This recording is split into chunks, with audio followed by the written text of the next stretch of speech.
I feel greatly distressed and weep bitter tears.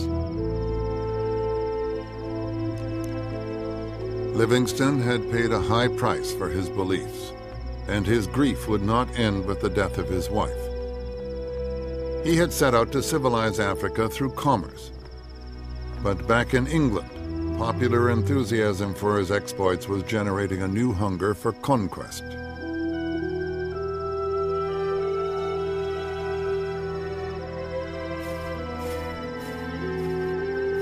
Livingstone's expedition had failed. Disease had caused the deaths of 12 of his companions, and none of his objectives was attained. Livingstone was recalled by the British government and returned home to face scathing attacks in the press. We were promised cotton, sugar, indigo, and we got none. We were promised trade, and there is no trade. We were promised converts, and not one has been made. In a word, thousands subscribed by the universities and contributed by the government have been productive of the most fatal results. Disraeli agreed with every word, and he soon seized the chance to promote his own vision of empire.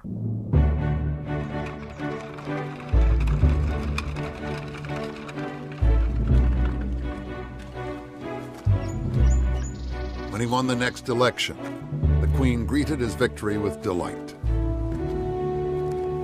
I saw Mr. Disraeli at 2:45 today. He knelt down and kissed hands, saying, "I plight my troth to the kindest of mistresses." The silver-tongued charmer was back in office. As he had once confided to a friend, "You have heard me called a flatterer, and it is true. Everyone likes flattery, and when you come to royalty, you should lay it on with a trowel." Disraeli always loved the company of women, and he was very good at flattering women. And I think with Queen Victoria, he was able to see that she was lonely. And Disraeli was able to charm her and to flatter her. And I think very importantly, one of the things that Disraeli did was to encourage her to take a far more active role in public affairs. So the result of this was that basically he had Queen Victoria as an ally, particularly when he was Prime Minister. And this was absolutely crucial, I think, to the success of Disraeli's ministry, that the monarchy was behind it. Disraeli set out to increase Britain's prestige and expand Victoria's empire. And within a year of taking office, fate dealt him a brilliant opportunity. Just 5 years before, the Suez Canal had been carved through the Egyptian desert. It permitted ocean-going ships to pass between the Mediterranean and the Red Sea, linking Europe and the East. For Britain, it was the lifeline to her greatest imperial possession.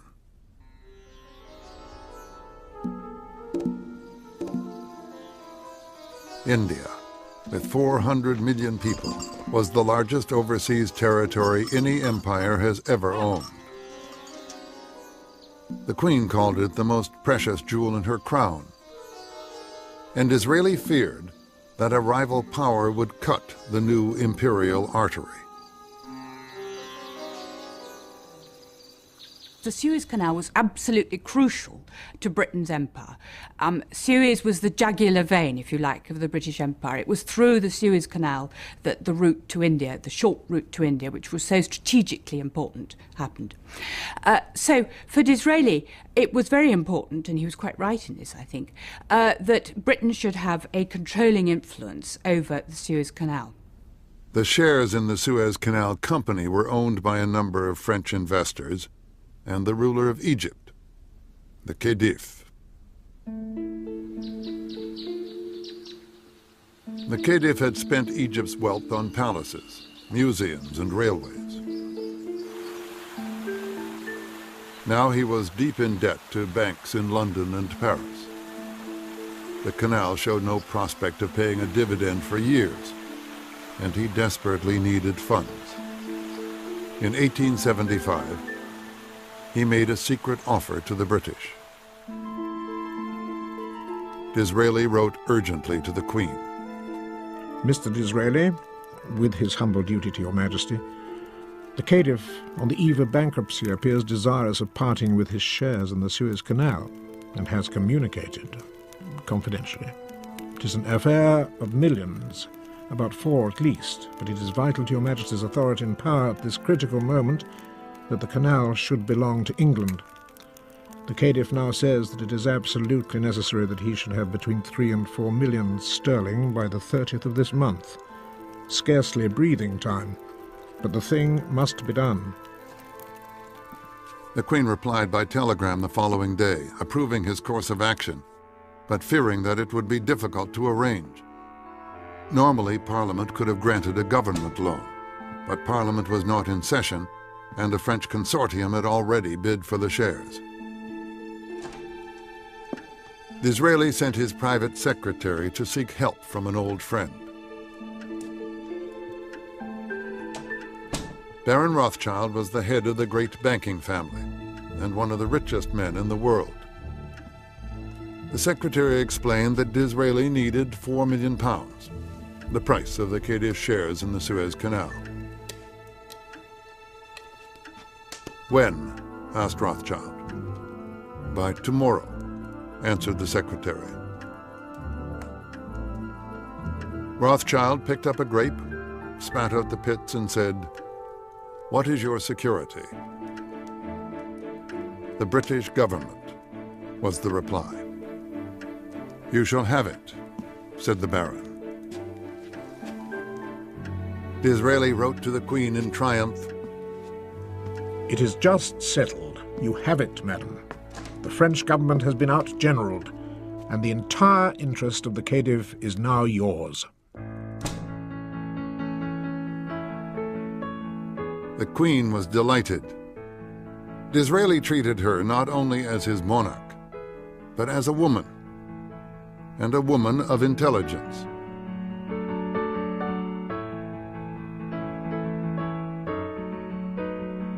When the canal deal was done, she wrote in her journal, Complete security for India.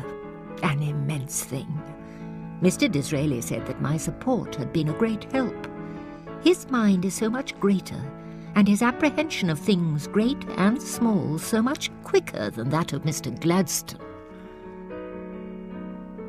Gladstone was strongly opposed to the deal because he thought it would draw Britain into new imperial commitments. He was right.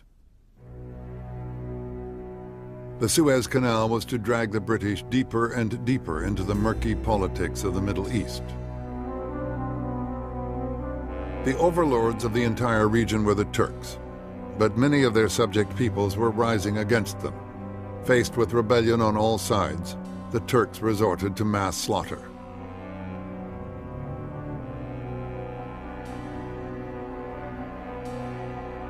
Russia backed the rebels, and Disraeli feared that the Turkish Empire would collapse and open the way for the Russians to advance on the Suez Canal. However badly they treated their subjects, Disraeli thought Britain had to support the Turks. But Gladstone thought otherwise. He was no longer the leader of the Liberals. He had retired to his country estate where he relaxed by chopping trees and setting down his thoughts on God. But he was appalled by stories of Turkish atrocities against their Christian subjects. He thought the corrupt and crumbling Turkish Empire should be brought to an end. He laid down his axe, and he took up his pen. There is not a cannibal in the South Sea Islands whose indignation would not arise and overboil at the recital of what has been done. Let the Turks now carry away their abuses in the only possible manner, namely by carrying off themselves. This thorough riddance, this most blessed deliverance, is the only reparation we can make to the memory of those heaps and heaps of dead, to the violated purity alike of matrons, maiden, and of child.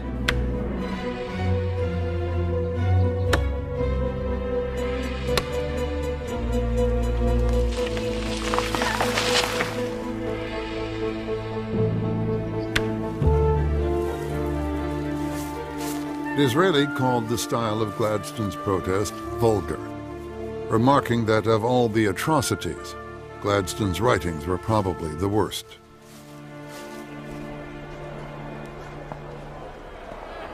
But Gladstone had caught the public mood, and in the House of Commons, Disraeli was forced to choose his words with more care.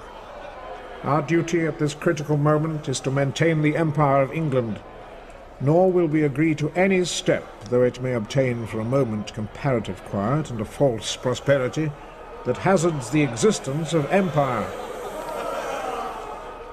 Disraeli backed his words with action. As the Russians advanced on the Turkish capital, he dispatched a British fleet, led by the most powerful battleship in the world, HMS Devastation.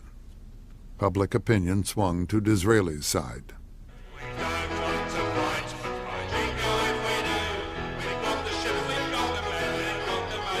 War fever spread through the pubs and music halls of Britain. The British may not have liked what the Turks were doing to their Christian subjects, but they shared Disraeli's determination to stop the Russians.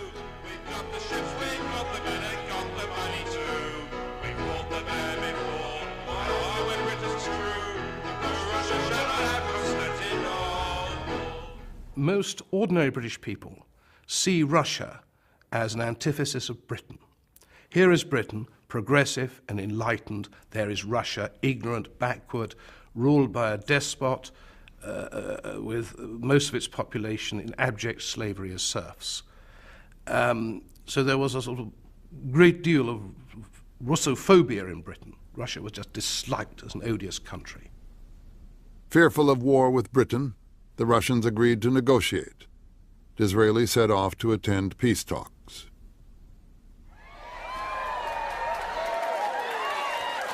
He returned in triumph. His diplomacy had forced the Russians to halt their advance on the Middle East. The lifeline to India was secured. Victoria shared the public rejoicing and decided it was the right moment to claim what she considered to be long overdue. In common conversation, I am sometimes called Empress of India. Why have I never officially assumed this title? I feel I ought to do so, and wish to have preliminary inquiries made. Disraeli introduced a bill in Parliament to bestow on Victoria the title Queen Empress of India. Gladstone led the opposition, calling the move theatrical bombast and folly. But the title was granted, and the Queen was delighted. She expressed her gratitude by making Disraeli an earl. She was deeply grateful to Disraeli for this. It was, if you like, embellishing the British monarchy, and at the same time the Queen is given a new sense of responsibility. She is deeply interested in India. Immediately she is made empress. She sets out to learn Hindustani. It doesn't make much headway, but there's a lot of goodwill there. And she also hires Indian servants. Various Maharajas sent her jewelry to adorn her as Empress of India. And on a New Year's Day, I believe, in 1876, she put on some of the jewelry, which didn't go with her bulky build. And Disraeli was there and admired them, and she said, do you want to see the rest of them that I'm not wearing? And of course he had to say yes. And she brought out boxes of jewels, which represented what India meant to her. Between them, the Queen Empress and her newly ennobled Prime Minister appealed to an imperial spirit that was spreading through large sections of the British public. An aggressive spirit, flexing British muscle and lording it over the world. Gladstone continued to oppose it. He called it showy imperialism. Even Disraeli's own foreign secretary wrote privately of his concerns.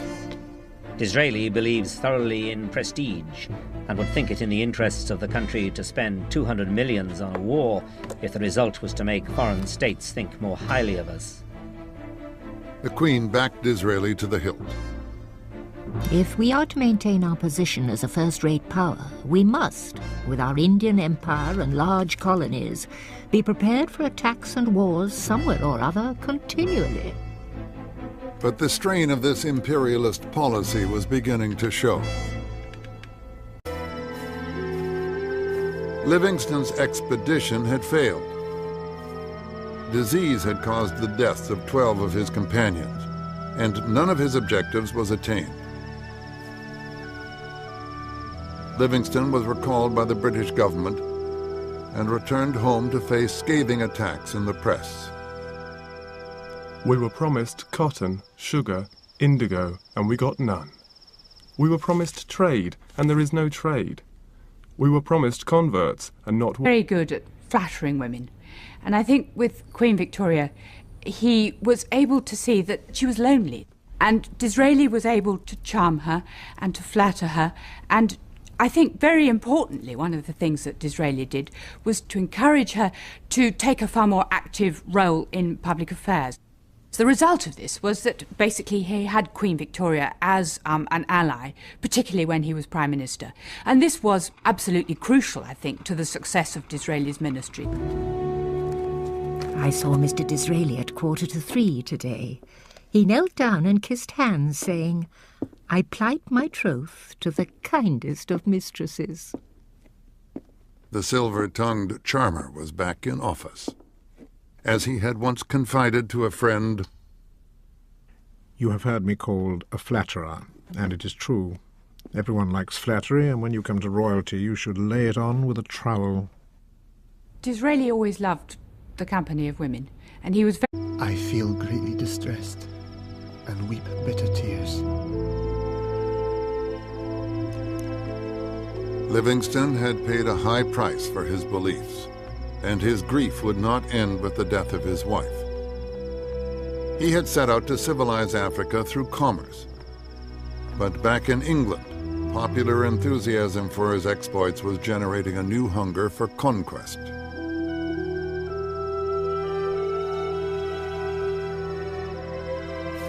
One has been made. In a word, thousands subscribed by the universities and contributed by the government have been productive of the most fatal results. Disraeli agreed with every word, and he soon seized the chance to promote his own vision of empire.